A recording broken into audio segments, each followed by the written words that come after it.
Another of these signs that we've been looking at in the Gospel of John. And I would love to say that when we looked at how we were going to preach through this, that I perfectly planned that this would be the text for this particular Sunday and this type of service. However, I can't take any credit for that. It is one of those God incidences. You see, I think this story of Jesus walking on water to his disciples, this sign of his great power, is actually the perfect talk for a morning where we're thinking about this question of lament, this question of request, of faith, of trust, of hope, that even when things look a bit messy, that God is still good. And this sign this morning invites us to see what kind of Savior it is that Jesus is. And I think we see three quick things: a Savior who walks on water, a Savior who comes in the midst of the storm, a Savior who leads us to the safe place of the shore. Jesus shows up in a storm. The disciples have set out to row across the Lake of Galilee or the Sea of Galilee.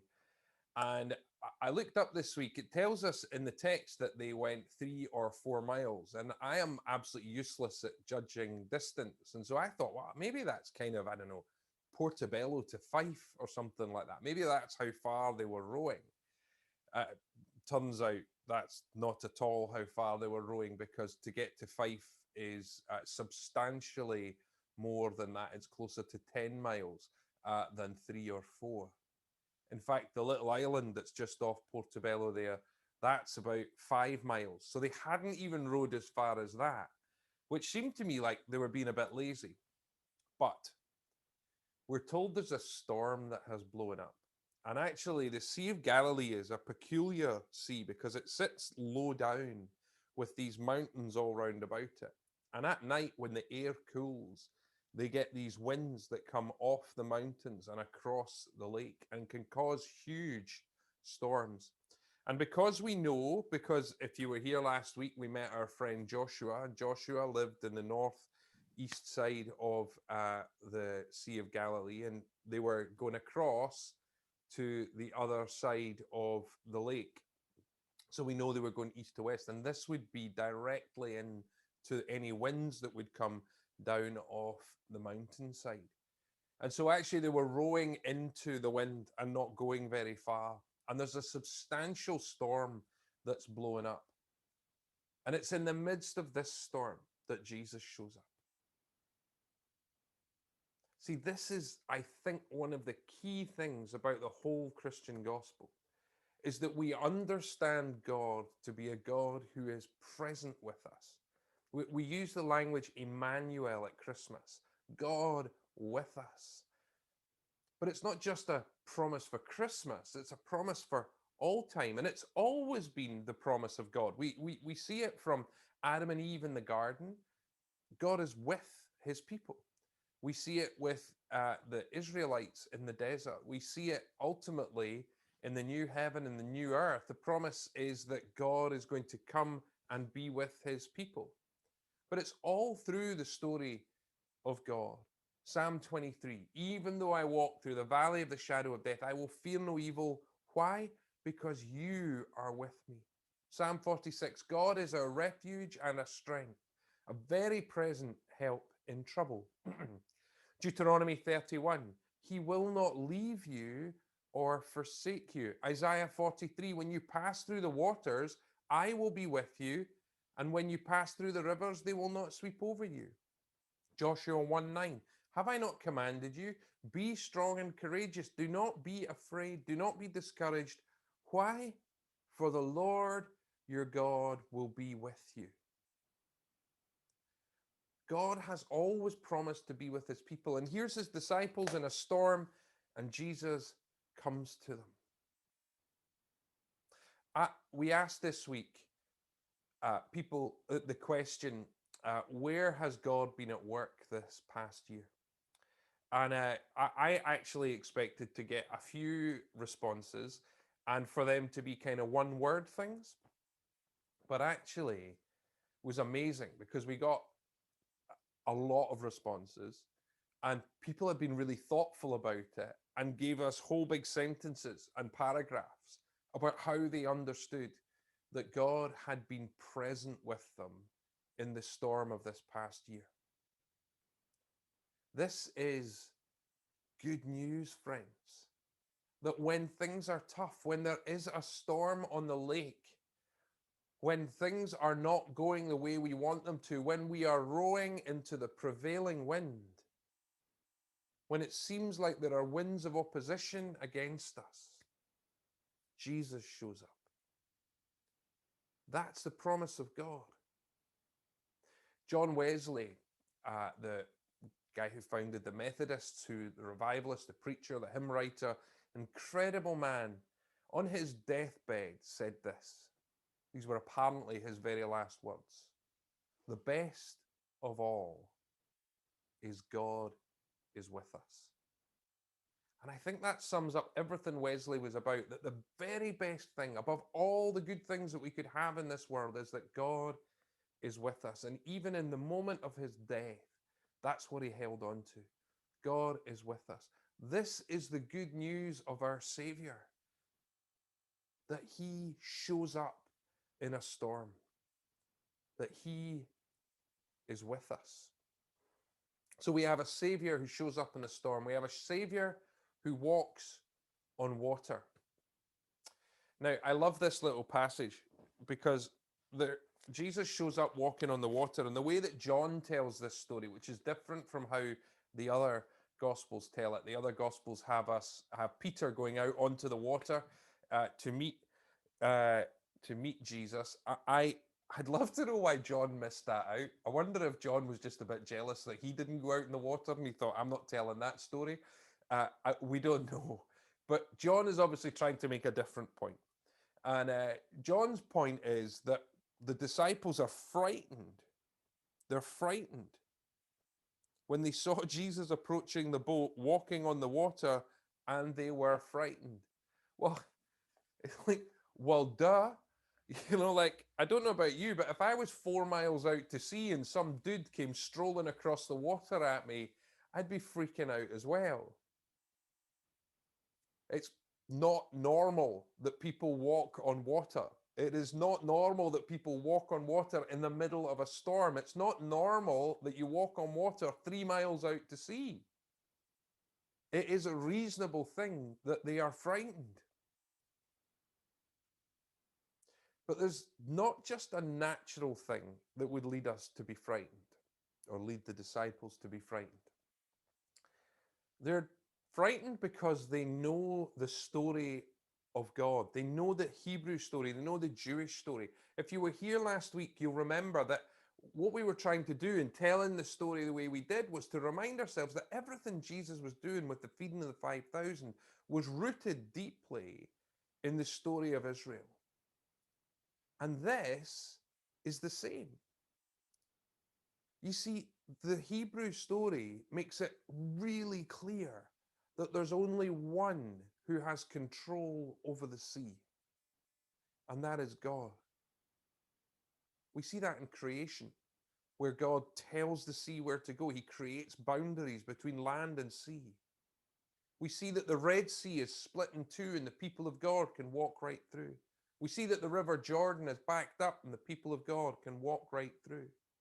The Psalms say, you rule over the surging seas. When it waves mount up, you still them. In other words, God controls the seas. The seas were a symbol of chaos to the Hebrews. They were a place of death and destruction. That's why when we see Jonah, for example, go in the belly of the sea creature, that it's a symbol of chaos. And that's true every time that it's mentioned, that it's uncontrollable by humans. It is this thing of great chaos and danger, which you can imagine that would be true. If you lived by the sea and you saw it all churned out, there's nothing we can do. But God was the one who brought order. God was the one who split the seas. And here is Jesus walking on the water as though he were in charge of it. Revelation 21 picks this up. Then I saw a new heaven and a new earth, John writes. For the first heaven and the first earth had passed away. And then listen to this. And there was no longer any sea. Well, I like the sea. One of the great joys for us is where we live. We can go down and look at, I know it's not the sea, okay, before you get pedantic, it's the Firth of Forth, but go with me on this. It's water. It feels life-giving. I'm like, I don't know, I want a future with no sea. It's not about there not being a sea. It's about the fact there's no chaos anymore. So why would the disciples be frightened in this case? Well, because they're suddenly realizing that this Jesus guy, the one who's just fed the 5,000, the one who they're beginning to form an idea that he's the Messiah of some sort, but here, he's not just a Messiah or a prophet or a miracle worker. If you're going to control the seas, if you have control over the seas, you're God. Only God can do that. That must be a terrifying experience, to realize that this person is somehow divine. And then Jesus turns up and he says, "It is I," or "I am. I am me. Do not be afraid." And I don't want to stretch it too far because it's not altogether clear whether this is exactly what Jesus is doing, but this is the language of God. When God is asked his name, he says, "I am." Jesus takes that and uses it for himself. And then he says, "Do not be afraid." Why were they not afraid now? Because as much as there was somebody walking on water, as much as there was somebody who had control over the seas, now they knew his voice. They could hear him speak. And for us, that has to be the same. If God's at work in our lives, things will be frightening. God rarely shows up in our lives and just says, "That's fine, you're doing okay, don't bother changing anything, just you knock yourself out, carry on as you are." He turns up and he wants things to change in us. He wants things to change around us. He wants us to take risks, to step out. It can be frightening. And yet then we hear that identifiable voice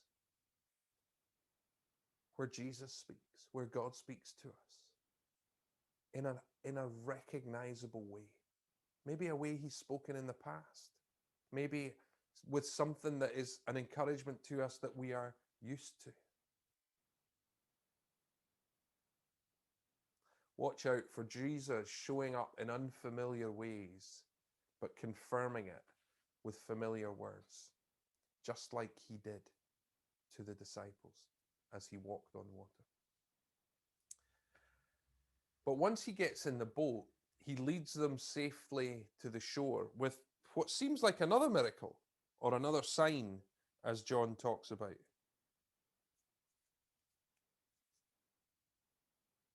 "It is I," he says, "don't be afraid." Then they were willing to take him into the boat. That was kind of them, wasn't it? And immediately, the boat reached the shore where they were heading. Well, how do you do that? Well, I don't know. But he leads his disciples to safety. Our destination, friends, if we have trusted in Jesus, is assured. We are safe in his arms. We are safely held by him. No matter the storm that we face, he is faithful to lead us to a place of safety. One day, all will be made well. That's the passage, a little bit of that passage that I just read from Revelation. All things will be made well. We will be with God. That's the invitation to follow Jesus, is to experience some of that in the here and now and be assured of the future as true. Our destination will be a safe place. There's a book that I read around Christmas time called Advent, an original title for a book about Christmas by a person called Fleming Rutledge. And they describe a trip that Catherine Booth took. Now, Catherine Booth, for those of you who don't know, was the co-founder of the Salvation Army with her husband, William Booth. And she was a remarkable woman at a time when women weren't supposed to have any significant roles, where they weren't supposed to be educated particularly well, where they were supposed to stay home and raise their kids. She was a force of nature. And she took a trip to Paris. And Fleming Rutledge writes this: the Parisian officials were exasperated with Catherine Booth, who persisted in hanging around with the lowest elements of society. And they told Catherine, "You must have police protection. We cannot answer to the British government if you are killed." And she replied fiercely, "I can't have your police protection. Your police protection would drive away my audience. I preach Jesus Christ. He asks convicts and criminals to come to him." And here's the line: "I have protection that you know nothing about." Catherine Booth went dangerous places, but her safety, her protection, her sense of assurance wasn't in the police, but was in the fact that God was with her. I think most of us could learn something from Catherine Booth of where we put our trust, of the fact that God really is leading us to a safe place. Now, this is not an invitation to foolishness, but to trust. And the one who walks on the water, the one who shows up in the storm, the one who leads us to safety is worth putting our trust in. There's a song that came out a few years ago, and for a while it was kind of on loop in our house. And there's a line in it that says, "The waves and wind still know his name." And that's what we put our trust in. A powerful Jesus who wasn't just powerful 2,000 years ago, but is powerful today. And we see him walking on water. We see him leading us to shore. We see him showing up in the midst of a storm. And they all tell us the same thing, that Jesus is in control.